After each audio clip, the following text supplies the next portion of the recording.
the season of spending, but between gift giving, growing debt, and the current job market, this season could be more stressful than normal. So we have therapist Erin Pash, founder and CEO of Pash Company, with us today to discuss kind of what's going on in our minds this time of year. What do you see with people?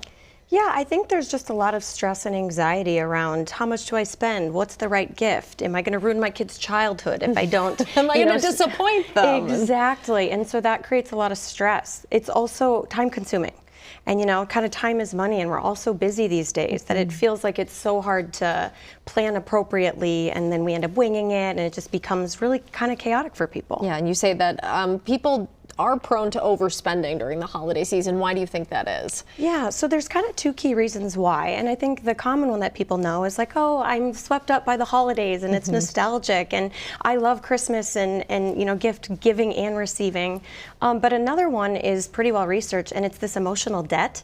It's like Christmas is a holiday for us to be able to pay our debts of our guilt of maybe, missed dinners or working late, or I haven't been around so I can make up with it with a gift. And those two things combined create this perfect storm of I'm going to spend a lot of money on a bunch of presents. And you think people do associate the perfect gift with spending more money?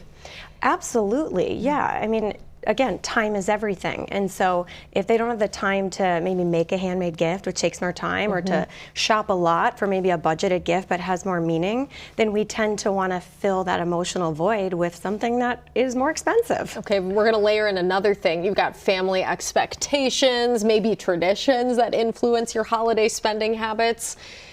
That's a perfect storm, it sounds like. It is. Yeah. And what's interesting is people always ask me, do you feel like people do the holidays like they did as a child, or do they do the exact opposite, right? Kind of like a classic therapy question. And I always say it's about how you felt. So if you got socks and underwear as a holiday gift as a child and it was the best time, you're probably going to repeat those same things for your own children.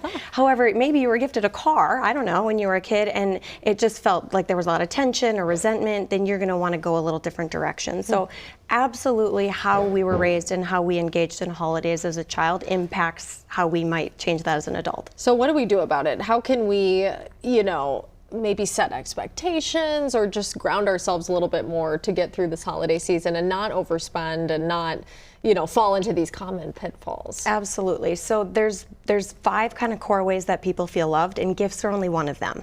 So you could focus on quality time. You could focus on words of affirmation. So just kind of like, a lot of families will do maybe around Valentine's Day, write little sweet love notes. What's stopping you from doing that during the holiday season to really build people up? I always say that like your presence is a present. And so playing games as a family, like kids really do hold on and cherish the way they feel, not necessarily what they get. And adults are the same way. So you really just want to tug at those heartstrings and create an environment of love. And it really doesn't matter what you give them. That's amazing. If budgets are tight and maybe it's not going to be the Christmas you normally have, or kids aren't going to get the gifts they normally get, how can you set expectations with your family?